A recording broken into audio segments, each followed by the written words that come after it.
Why wouldn't fighting poverty be an appropriate campaign? Is it the concept of fighting? Is it an understanding of poverty outside of statistical analysis? Do you not trust your actuaries? Let me finish.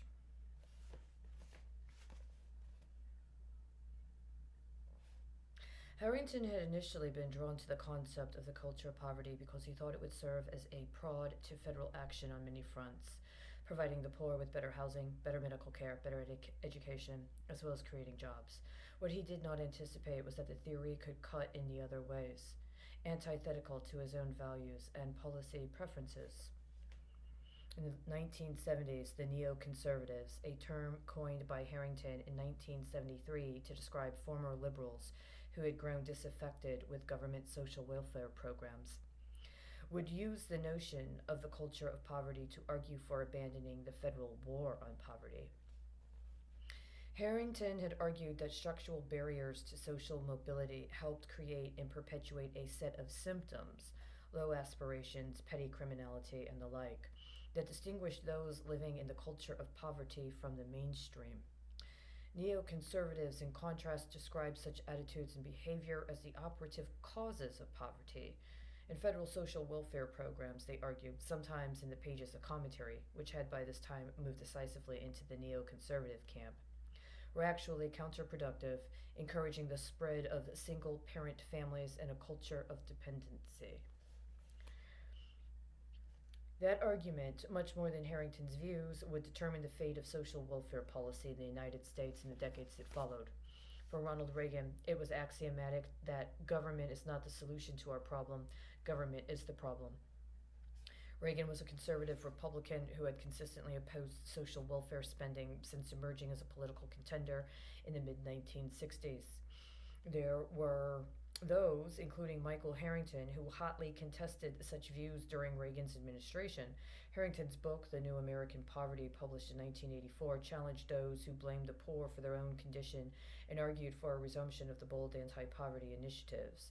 But when Democratic presidential candidate Bill Clinton ran for office in 1992, pledging to end welfare as we know it, and later proclaimed that the era of big government is over, it was clear who had won the political argument on the merits and liabilities of social welfare spending. The poor never returned to the invisibility that had been their fate in the 1950s before the publication of The Other America, but concern over their condition never returned to the list of national priorities, not even in years of Democratic political ascendancy.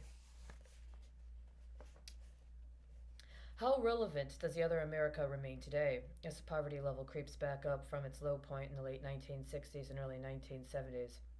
As social theory, the book shows both the signs of age and the imperfections of its central concept. Harrington's culture of poverty thesis was at best ambiguous, at worst an impediment to making the case for what he regarded as the real solutions to poverty, federal spending on jobs programs. In later books, he made no use of the term. But what remains vital in The Other America these many years later is the moral clarity. In the final chapter of the book, Harrington asks his readers to make use of their vision, and to do so in two senses. First, he asked them to see through the wall of affluence and recognize the true dimensions of poverty in the United States and its cost in human dignity. Second, he declared that they need to deploy their vision in the sense of purpose and aspiration. Harrington summoned his readers to war on poverty, not just for the sake of the poor, but for their own sakes. Americans, he felt, should be unwilling to live in a society that, having the resources to provide everyone a decent standard of living, was instead divided into two nations. The fate of the poor, he concluded, hangs upon the decision of the better off. If this anger and shame are not forthcoming, someone can write a book about The Other America a generation from now, and it will be the same or worse.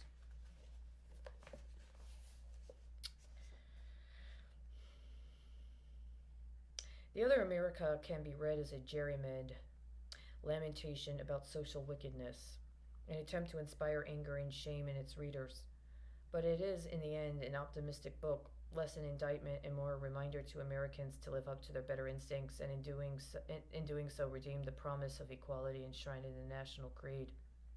In May 1989, Harrington gave his final public address to a group of labor journalists in New York City. Dinah Leventhal, a youthful socialist activist and working for the Amalgamated Clothing and Textile Workers Union, was in the audience. After the talk, she and Harrington spoke for a few minutes. Knowing his days were numbered from the cancer that would kill him less than 3 months later, he was in a reflective mood. He reminisced about his own days as a young socialist activist, hitchhiking around the country in the late 1950s and gathering material that he would use in the other America. As Leventhal recalled in the conversation, quote, he said that he had felt an incredible degree of freedom and learned so much in those years. He said I should make the most of it, being an organizer and traveling around, getting to see the country and getting to know what the country was all about. He really loved this country and thought that you had to love the country to be a radical, to be a socialist, and to want to change it. Unquote. Among all the ways it can be read, The Other America is worth considering is Michael Harrington's love letter to the United States, a country he loved and believed in enough to want to see it change for the better.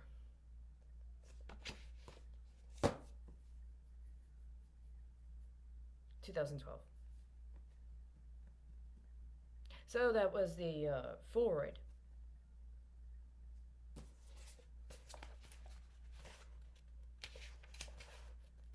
I don't think I'm supposed to think about the formula.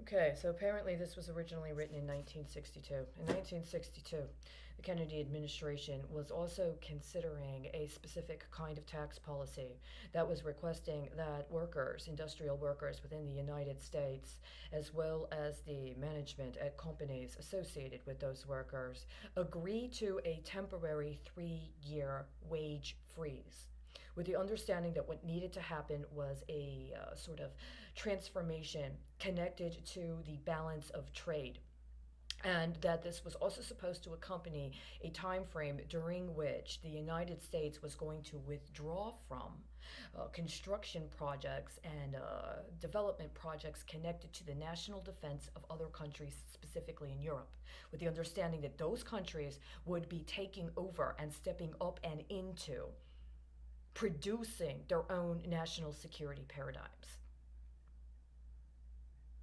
I'm sorry. Am I supposed to be in that other America that's too poor to understand what it means when the president asks for a temporary wage freeze?